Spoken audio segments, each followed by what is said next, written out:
Աստված օգնի ձեզ, բայց այսօր ուզում եմ խոսեմ հավատացյալի հավասարակշռված հոգևոր կյանքի մասին։ Ուզում եմ խոսեմ մեր արդյուն ու սթափ պատրաստ վիճակի մասին։ Իրեք հավատացյալներն ասում են, որ Հիսուսը հաղթել է, ու մենք էլ Հիսուսի հաղթանակով հաղթողներ ենք։ Ու ճիշտ են ասում, չեն սխալվում, որտեղ իրոք Հիսուսի հաղթանակով մենք հաղթողներ ենք։ Բայց սա չի նշանակում, որ ամեն բան ավարտվել է, մենք որպես հավատացյալներ բան չունենք անելու։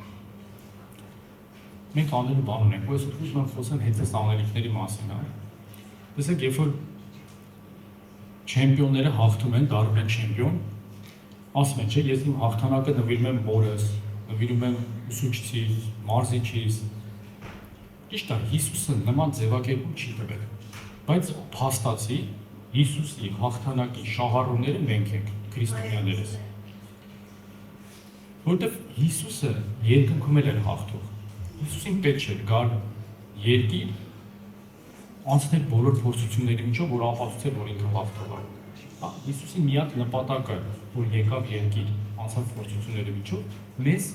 փրկության ճանապարհ տալն էր, որպեսզի մեր համար փրկության ճանապարհ հարթեր։ Եսայի 9:6-ում գրված է. որովհետև մեզ համար մի մանուկ ծնվեցավ, մեզ մի որդի տրվեցավ, եւ իշխանությունը կլինի նրա ուսերի վրա, եւ նրա անունը կկոչվի Սքանչելի, խորհրդական, հզոր Աստված, հավիտենության հայր, խաղաղության իշխան։ Խոսքը ասում է, որ մեզ համար մի մանուկ ծնվեցավ, մեզ մի որդի ծնվեցավ, այսինքն Հիսուս հայրը որդուն տվեց մեր փրկության համար, որ մեր համար Հիսուսը ճանապարհ հարթեր։ Բայց չի նշանակում, որ ճանապարհը հարթված է, մենք էլ ուղիղ այդ ճանապարհով գնալու ու անելու բան չունենք։ Չէ, մենք անելու բաներ ունենք շատ։ Նախ եւ առաջ առաջինը կուզեմ նշեմ, թե մենք որքանով ենք շփվում հաղթողի հետ, որքանով ենք ճանաչում հաղթողին, որքանով ենք նրա միջամտությունը, նրա ներկայությունը մեր կյանքում տեսնում։ Դեք հաջողված սպորտսմենները, երբ որ իրենց կարիերան ավարտում են, իրանք աշխարհում ընդունված պրակտիկա, իրենք դառնում են մարզիչներ։ Ինչի, որովհետև անցած ճանապարհ ունեն, անցել են դժվարությունների միջով, գիտեն պարտվել, գիտեն հաղթել, գիտեն տքնաջան աշխատել, ու կարողանում են աշակերտներին սովորեցնել, որպեսզի աշակերտները կարողանան անցնել այդ ճանապարհը։ Տեսեք, բան ենք քրիստոնյաները, մեր Աստված, որ ամենագետ է, ամենաիմաստունն է, գիտության շտեմարանները իր մոտ է։ Ինքը մարդացավ այդքանի հետ մեկտեղ, եկավ աշխարհ, անցավ բոլոր փորձությունների միջոցով, որ մեզ համար ճանապարհ հարթի, բայց չարժի մենք մեր ուսուցչի հետ շփվենք, իրանից սովորենք, իրանով առաջնորդվենք, ու ամեն անգամ նայենք, թե ինքը ոնց է վարվել այդ ճանապարհին, ոնց է գնացել, ինչպես է արել։ Մի բան եմ ուզում ասեմ, չկա այս աշխարհի վրա մի փորձություն, որ Աստված դրա միջով չի անցել, բայց մարդը անցնում է։ Մեկ մարդիկ ասում են, ասում են, Տեր, դու չես պատկերացնում, ես ինչի մեջ եմ անցնում, չէ, Աստված պատկերացնում է։ Այդ մենք մեկ չենք պատկերացնում, թե Աստված ինչի մեջով անցել, որ մենք ունենանք փրկություն։ Դեք մեր հոգևոր կյանքը ես նմանացել եմ մի կլոր շրջանի, խնդրեմ եթե կարելի առաջին նկարը նա էկրանին։ Շուրջը սա իմ պատկերացումն է ընդամենը։ Տեսեք, այս կլոր շրջանը ես նմանացրել եմ մեր հոգևոր կյանքին, որտեղից են կարմիր սեկտորի միջոցով աշխարհը ճնշում է մեր հոգևոր կյանքի վրա։ Բայց այդ ճնշմանը, տեսեք, հակառակվելու հակազդում, հակակշռող ուժ ունենք։ Դա աղոթքն է եւ Աստծո խոսքը։ Հոգևոր մարդը աշխարհի ճնշմանը կարող հակառակվի, հակակշռի մենակ աղոթքով ու Աստծո խոսքով։ Եթե աղոթքն ու Աստծո խոսքը սեղմած չպահեն այդ սեկտորը, աշխարհը ամբողջ ճնշումը կլցնի մեր վրա։ Ու ամբողջովին մեր կյանքը կլցվի աղբով, կլցվի մեղքերով, խնդիրներով, խնդիրներով, բայց երբ որ արդյուն քրիստոնյան այս վիճակում ալինում, այսինքն ունենք աղոթքի կյանք, խոսքը կարդալու, խոսքը պահելու կյանք,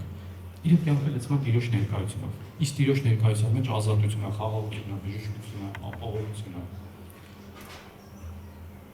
Այսօրվա քարոզը հենց այդպես էլ վերնաբերում է, ճնշմանը հակառակ։ Տեսեք, աշխարհը միշտ փորձելու է մեր վրա ճնշում գործածել։ Երբեք չի լինելու, որ աշխարհը հետ քաշվի, մեզ խղճա կամ ասի լավ է, չեմ ճնշելու, չէ, ինքը մեզ վրա միշտ սավել ճնշելու է։ Ու հոգևոր մարդիկ լավ հասկանում են հոգևորի կարևորությունը, որովհետև հերիք է հետ գնան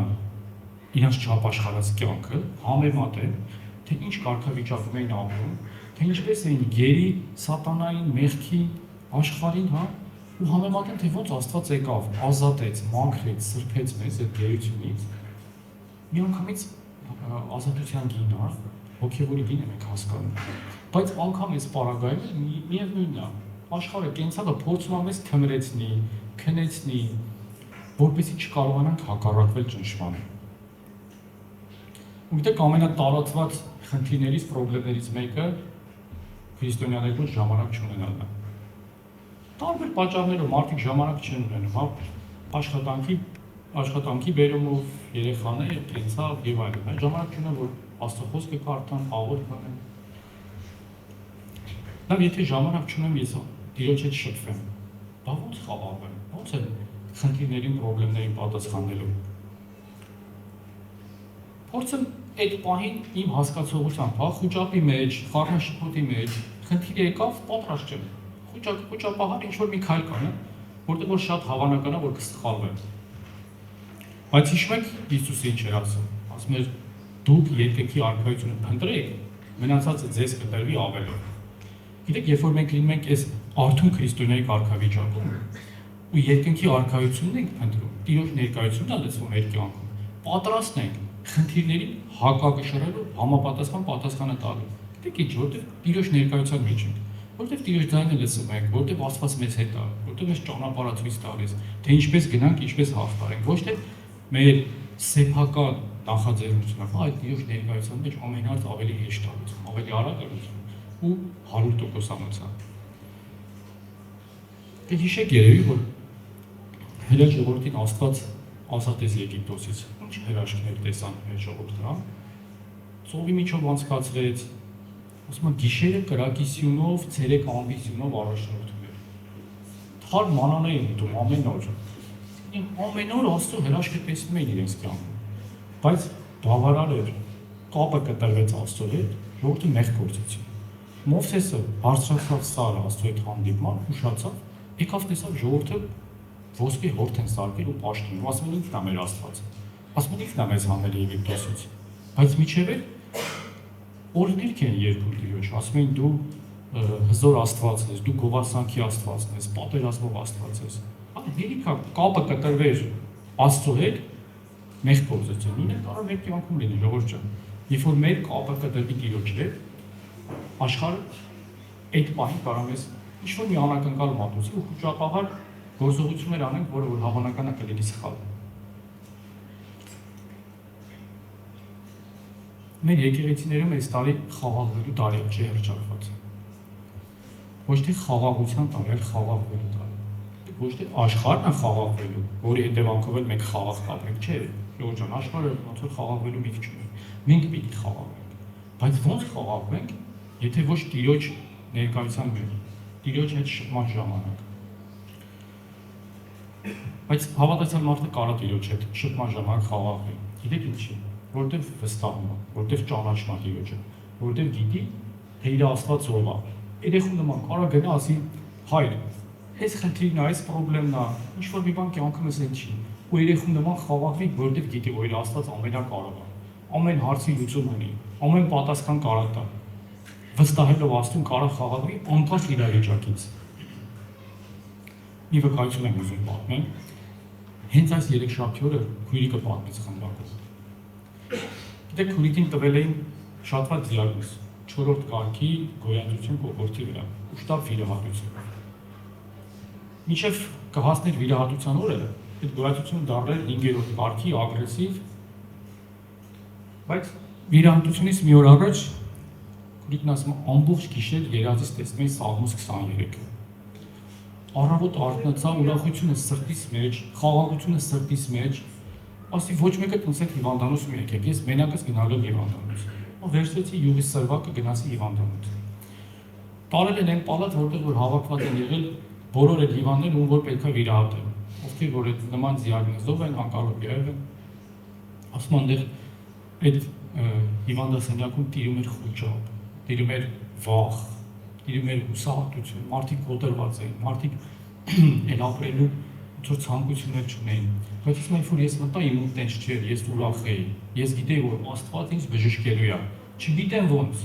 բայց գիտեի, ասում որ Աստված ինձ բժշկելու է, ես չէի հասկանում, ինձ վիրահատության միջոցով կբժշկի, թե ուղղակի վիրահատություններ չեն անի։ Ու ես ասում սկսեցի բոլորի համար աղոթել ու ավետարանել։ Մի անգամից ասում մթնոլորտը փոխվեց։ Մարդկանց մոտ հավատ առաջացավ։ Մարդիկ սկսում էին Աստծուն կանչել։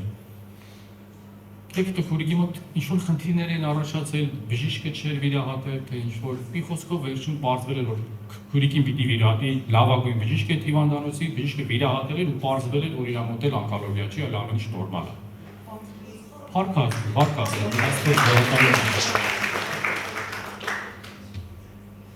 Բայց իսեք քուրիկը կարողացել էր խաղաղության մեջ լսել Աստծո ձայնը, վստահել Աստծուն, բռնվել Աստծո խոսքից ու գնալ առաջ, անկախ իրավիճակից։ Գիտեք, բայց եթե վերադառնանք մեր հոգևոր կյանքին, դեռ մեր չափաշխարած կյանքը ես նմանացրել եմ էլի կլոր շրջանի, խնդրեմ երկրորդ նկարը Ժողովուրդ ջան, այս էլի կոնկրետ չափաշխարած կյանքն է, հոգևոր կյանքը։ Ասեք, աշխարհը ամբողջովին իր ճնշումը լցրել է, որտեղ որ խնդիրներ են, հպարտություն, ատելություն, նախանձ, ամեն բան, մեղքերով լի կյանք, հա։ Իսկ Տիրոջ ներկայությունը սահմանափակ է կյանքում, սահմանափակված է, որտեղ ոչ աղոթքի կյանք կա, ոչ էլ Աստծո խոսքի գիտություն, ոչ էլ Աստծո խոսքին ծանոթ է, ոչ էլ պահում է, հա։ Այսինքն հակակշիռ չկա, հակազդում չկա։ Դրա համար աշխարհը մաքսիմալ իր խնդիրները լցրել էր իմ կյանք։ Ու գիտեք, հետաքրքիրը որն է, որ այս վիճակում, բայց ես չի հասկանում, որ այս վիճակում եմ, ինձ թվում է, թե այնքան լավ է այն վիճակը, որտեղ sense տակից էլ մեծ փափուկ բարձր դրել, վերևից սխմումա տակից փափուկ բարձր դրել, ասում ամեն ինչ լավ է, ամեն ինչ նորմալ է, այս ես հասկացել եմ, որ ապաշխարել եմ։ Մենակ Աստծո խոսքով ու աղոթքով կարող ենք հակառակվել աշխարհի ճնշմանը։ Տեսեք, բայց հետո որ Աստված գալիս է մեր կյանք, երբ որ մենք Տիրոջ հրավիրում ենք մեր կյանք, Աստված գալիս է իր ներկայությունով լցնում մեր կյանքը, ու մեր կյանքը լրիվ փոխվում է։ Խնդրում երրորդ նկարը դիկալա։ Այս ապաշխարից հետո Աստված իր ներկայությունով լցնում է մեր կյանքը։ Բայց իմ կարծիքով հենց հավատացյալի գործը հենց այստեղ է սկսվում։ Հենց սրանից հետո է։ Օրինակ իմ կյանքում երբ որ ես ապաշխարել եմ, շատ մեղքեր, խնդիրներ միանգամից իմ կյանքից հեռացել են։ Ես չեմ հասկացել, թե ոնց Աստված վերցրել դրանք։ Ոչ պայքարել եմ դրանց հետ։ Չգիտեմ, ուղղակի Աստված հեշտությամբ վերցրել է։ Կարծես թե դրանց հետ առողջություն չեմ էլ ունեցել, բայց թողել է որոշակի խնդիրներ, մեղքեր, որ ես դրանց հետ պայքարել եմ։ Հա? Ու խոսքը ասում է, որ ձեր կյանքում ոչ մի փորձություն չի տրվի, որ ձեր ուժերից վեր է։ Այսինքն ես ի վիճակի եմ պայքարել ու հակազդել աշխարհի ճնշմանը։ Թե հիմա ես ինչքանով կպահեմ Աստծո խոսքի իմ կյանքում, ինչքանով ունենամ աղոթքի կյանք, այդ արդեն ինձանից է կապված, այդ արդեն ես եմ որոշում։ Ինչքանով հակառակվեմ աշխարհին, հա։ Տեսեք խոսքը ինչ ասում։ Ղուկաս 11:24-26-ում գրված է. Երբ իր ոգին մարդու մեջից դուրս է ելնում, անջրդի տեղերում է շրջում ու հանգիստ է փնտրում, եւ երբ չի գտնում, ասում է. վերադառնամ իմ տուն, որտեղից ելա, եւ գալիս այն մաքրված ու հարդարված է գտնում։ Այն ժամանակ գնում է, իրենից ավելի չար եւս 7 ոգի է վերցնում եւ մտնում բնակվում է այնտեղ, եւ այն մարդու վերջն ավելի վատ է լինում, քան նախկինում էր։ Այս վիճակին հասնելը, երրորդ նկարի վիճակին հասնելը ինքը հեշտ է։ Աստված մաքրում է, սրբում է, բայց ասում է, որ մեղքը դուրս է գալիս, մեղքը վերադառնալու հատկություն ու ցանկություն ունի։ Ասում է, որ հետ է գալիս, մենակ չի գալիս։ 7 անգամ ավել, պլյուս ավելի չար։ Ու ֆիզիկայի օրենքով ո՞նց է։ Եթե հիմա այս ամբիոնին ուժեղ ձեռքով սեղմեմ, հա, ամբիոնին համապատասխան ուժով սեղմում է իմ ձեռքը, եթե ավելի ուժեղ սեղմեմ, ինքը ավելի ուժեղ է հետ սեղմելու իմ ձեռքին։ Ինչ է մեր հոգևոր կյանքին։ Եթե հոգևոր ճնշումը շատանում է աշխարհի կողմից, մենք պիտի հակառակվենք այդ ճնշմանը, հա։ Եթե խնդիր կա, պրոբլեմ կա, նույն ձևի պիտի հակառակվենք։ Այսինքն հարատևենք աղոթքի մեջ, խոսքը կարդալու մեջ, խոսքը պահելու մեջ։ Դե երբ աղոթքի կյանքի մեջ ես ու խոսքը պահելու մեջ ես, իրականում սրտումը ներսում է խաղաղություն, ապահովություն, իսկ երբ որ սրանք բացակայում է կյանքից, խուճապա, անհանգստություն, տագնապա, գործողություններն համապատասխանաբար սխալ լինում։ Տեսեք, օրինակ, երբ որ մարդու ներսում ինչ-որ բան է կատարվում, մենք դա նկատում ենք, չէ՞։ Մեկ-մեկ ասում ենք, չէ՞, մարդկանց տխուր ես, ուրախ ես, անտարբեր ես,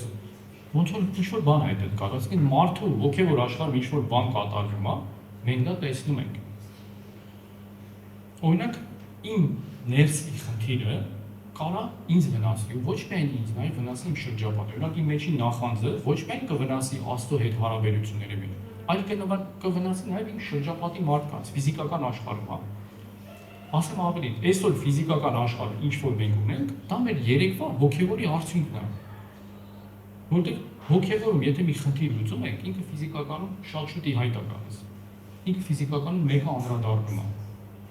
Մի հատ օրինակ բան է։ Ես ճանաչում երկու մարդու, որոնք իրար հետ ընկերներ էին, ընկերություն են անում, նաև գործընկերներ էին։ Իրանք ունեին համատեղ բիզնես։ Ամեն ինչ իրանց մոտ շատ լավ էր, մինչև այն օրը, երբ ընկերներից մեկին շահավետ մեծ առաջարկ եղավ, իսկ մյուս ընկերը այնպես արեց, որ այդ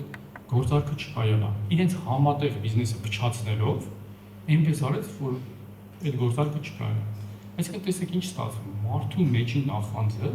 վնասեց համ իրեն, համ իր ընկերոջը, համ իրանց ընտանիքներին, բայց իրականում այդ գործարքը այնքան շահավետ ու այնքան լավն էր։ Դա իրանց համար օրհնության դուր էր, օրհնության ճանապարհ էր, հա։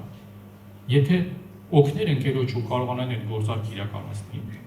իրանք շատ էին օրհնել, շատ էին բարձրանում, համ ընկերը, համ իրանց համատեղ բիզնեսը հետևանքով էլ ինքը։ Բայց քանի որ չուներ շփում Աստծո հետ, չկարողացավ նախանձին հակառակվել։ Աշխարհը նախանձի միջոցով մարդուն ճնշեց, իր աղբը լցրեց կյանքում ու փչացրեց այդ մարդու կյանքը։ Բայց Աստծո հետ կապի մեջ եղող մարդը ինչ կաներ, օրինակ հավատացյալ մարդը տվյալ իրավիճակում ինչ կաներ, հա, կմտներ իր ծածուկ սենյակը, դուռը կփակեր ու սիրտը կբացեր Աստծո առաջ, կասեր Տեր, թեկուզ մի քիչ կբողոքեր, կասեր Տեր Աստված, ոնց կլինի, ախր միասին ենք եղել, ախր համատեղ ենք ամեն ինչ արել, ոնց կլինի, իրան ինձի ոչ, կբացեր Աստվածաշունչը խոսք ընտրելու, խոսք ստանալու համար, ու կկարդար Մատթեոս 22:39, որտեղ որ գրած է։ Երկրորդը նման է սրան. Սիրիր քո ընկերոջը, ինչպես ինքդ քեզ։ Հա։ Կկարդալ այս խոսքը,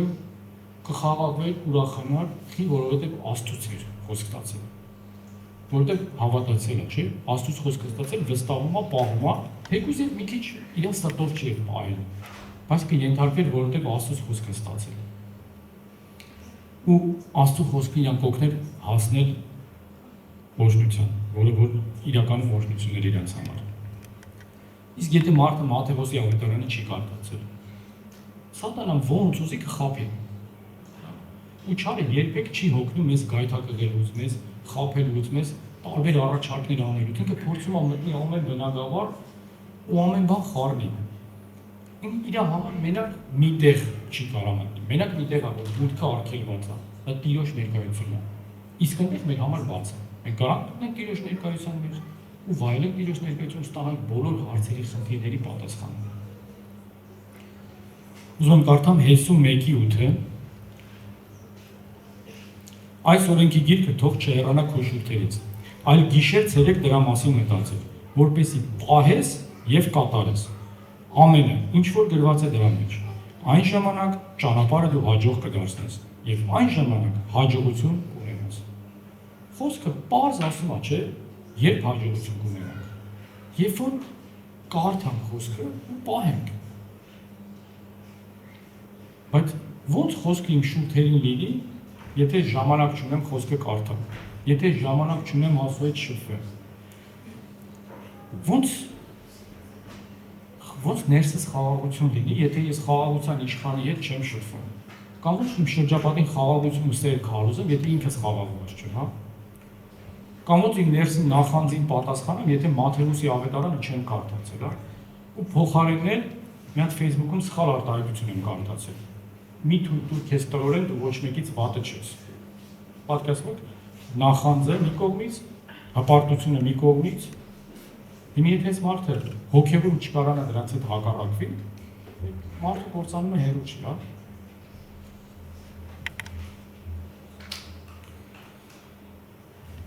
Բայց իրականում Ջորջ ջան, մենակ Հիսուսի խոսքերը մեզ բավարար են, որ իսկ կյանքում ունենանք հաջողություն, հա։ Հիսուսն ասում է, խոսքը կարդաց ու պահես։ Մեզ բավարար է Հիսուսի պատվիրանները պահենք, որ իսկ կյանքում ունենանք հաջողություն։ Ամեն բան մեր մոտ լավ կլինի։ Այս խորը փիլիսոփայական մտքեր պետք չէ, որ իսկ կյանքում հասնենք ինչ-որ հաջողությունների, հա։ Մեկ հաջողված մարդկանց հարցնում եք, որն է քո հաջողության գաղտնիքը։ Հեսու մեկի Սրանից ուրիշ ենքում հաջողության գաղտնիք չկա։ Հովհաննես 15:3-6 Դուք արդեն մաքրվել եք այն խոսքի միջոցով, որ ձեզ ասացի. մնացեք իմ մեջ, ես էլ ձեր մեջ։ Ինչպես որդաճուղն ինք իրենից չի կարող պտղաբերել, եթե որդատունկի հետ միավորված չլինի, այնպես էլ դուք, եթե ինձ հետ չմիավորվեք, ես եմ որդատունկը, իսկ դուք ճյուղերը, ով ինձ հետ միավորվում է, իսկ ես նրա հետ, նա շատ պտուղ է տալիս, որովհետև առանց ինձ ոչինչ չեք կարող անել։ Եթե մեկը ինձ հետ չի միավորվում, նրան որդաճյուղի պես կնետեն եւ կչորենան, ապա այն կհավաքեն, կրակը կգցեն եւ կայրեն։ Խոսք ասում որ առանց ինձ ոչինչ անել չեք կարող, եթե իմ հետ միավորված չեք Հիսուսի խոսքերում։ Ջորջ ջան, բայց եթե առանց Հիսուս ոչ բան չեն կարող անել, չարժի Հիսուսի հետ միավորվենք։ Ոնց միավորվենք, եթե չշփվենք։ Ոնց միավորվենք, եթե Հիսուսի խոսքին ծանոթ չլինենք, մեր կյանքում չպահենք, հա։ Ուղղակի խոսքով ասենք Հիսուս ջան մենք քո հետ։ Բայց պատկերացնում եք, մի հարցի շուրջ միավորվել ենք։ Մենք ու Աստված։ Պատկերացնում եք այդ հարցի վիճակը ինչ է։ Հա, ինչ կապ ունի, ինչ հարց է, ինչ խնդիր է, ինչ խնդրեմ է։ Եթե Աստված քո հետ է, ինչի կարա մեզ հակառակը։ Քուրիկի օրինակ է, ինչ կապ ունի ինձ դիագնոզեր։ Եթե Աստված իր հետ է, եթե ինքը Աստծո հետ միավորվել է, ինչ կապ ունի ինձ դիագնոզեր տվել։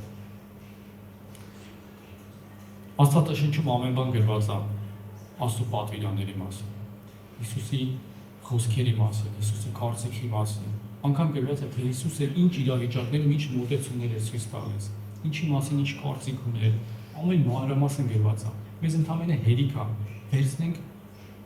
օրինակները մեր կյանքում օգտագործենք ու կտեսնենք մեր կյանքի փոփոխությունը, կտեսնենք թե ոնց է մեր կյանքը իրականում փոխվում, երբ որ մենք Աստծո խոսքը գործնականորեն ենք պահում մեր կյանքում։ Որտեղ Աստծո խոսքը կենդանի է ու ունակա, հենց այդ պահի տա համապատասխան անկախ նրանից թե ինչ իրավիճակում ենք։ Հա, իմ հետ երբ որ Աստված առաջին անգամ խոսեց գրքով, ես ապշած էի ու վախեցած էի։ Դեք ես սովոր չէի, որ Աստված կարող է նաև գրքով խոսել։ Ես սովորել եմ, որ եկեղեցում եղբայրներին հարցնեմ, ողին հարցնեմ, քարոզիչի շուրթերից ստանամ պատասխանը։ Իմ համար շատ հաճելի նորություն էր, որ Աստված կարող է նաև գրքով խոսել։ Սրտանց աղոթեցի, ասի Տեր խնդրում եմ, դու ինձ պատասխան, ո՞րն է քո կարծիքը, ո՞նց է ճիշտ, ո՞նց անեմ։ Դեք չանցած 1 ժամ բացեցի գիրքը, ստացա ուղիղ, հստակ, բառացի իմ հարցի պատասխանը։ Վախից էջանշանը հանեցի, գիրքը փակեցի ու տեղը մոռացա, որովհետև պատասխանը հանդիմանով էր։ Բայց ավելի լավ է Աստծո հանդիմանող պատասխանը, քան թե աշխարհի փափուկ բարձր։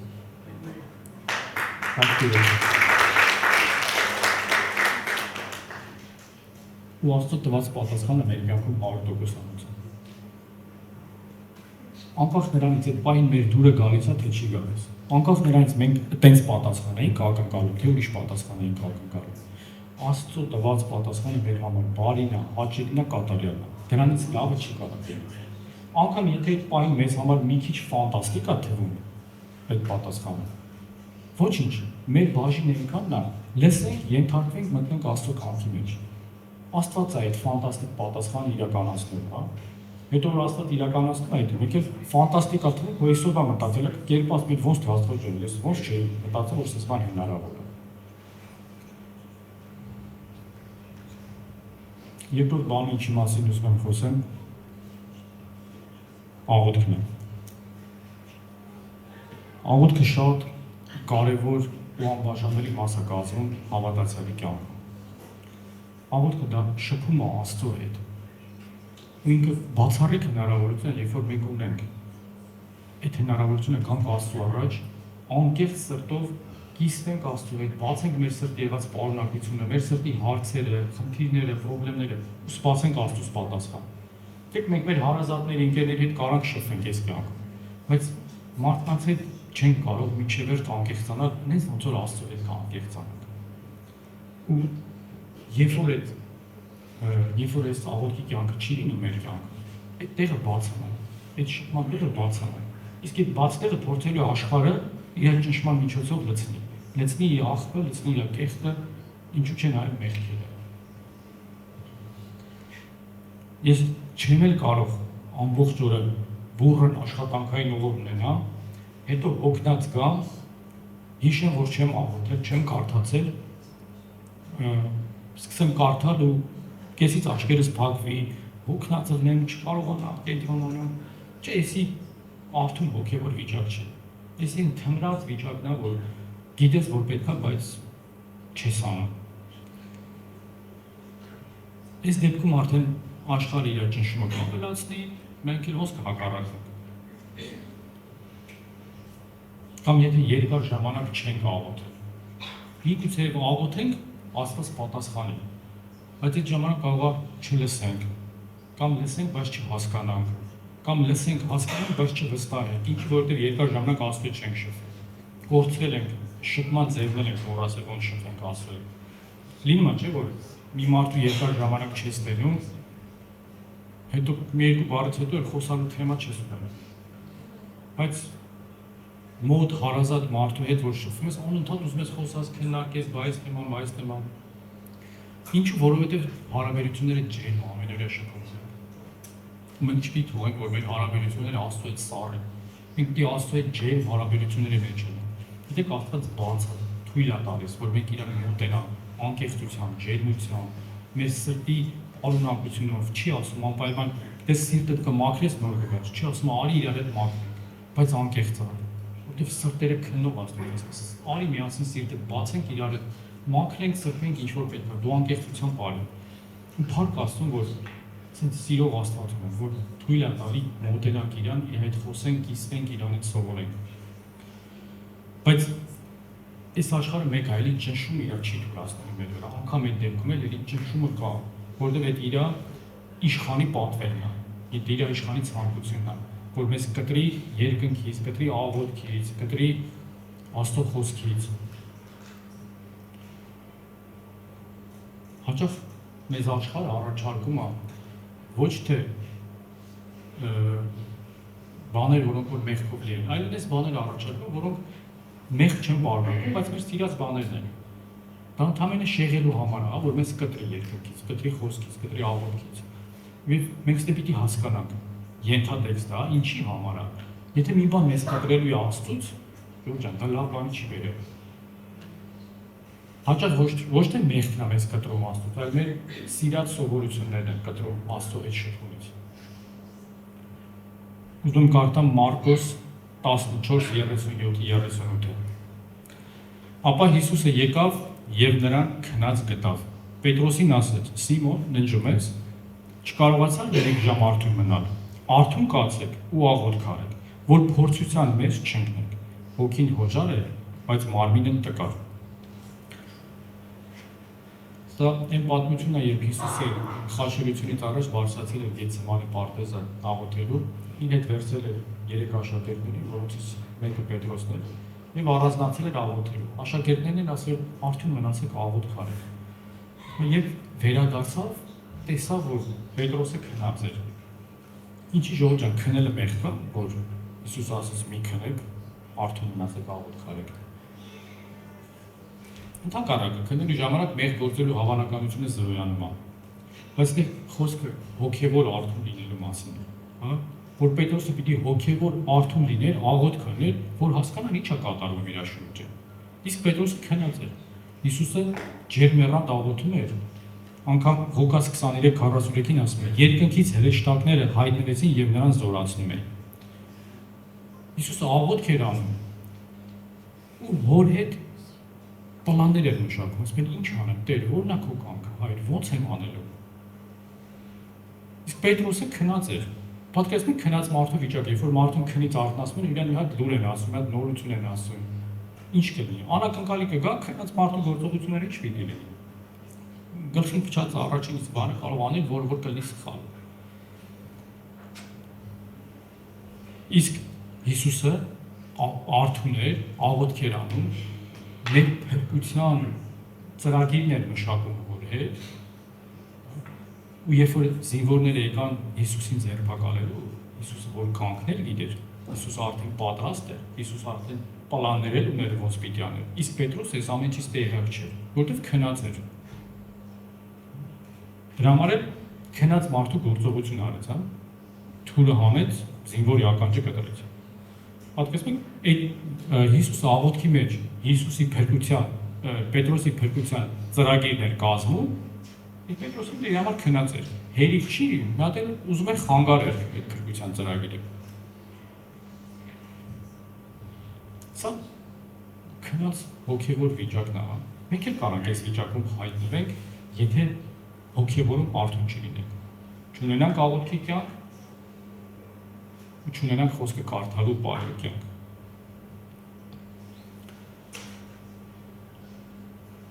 Ուրեմն ինչ անել։ Ոնց պայքարել աշխարհի ճնշմանը, ոնց հակառակվել, աղոթք անել, խոսքը կարդալու պահել։ Պողոս առաքյալը լավ ասում, առաջի Կորինթացիս 14:15։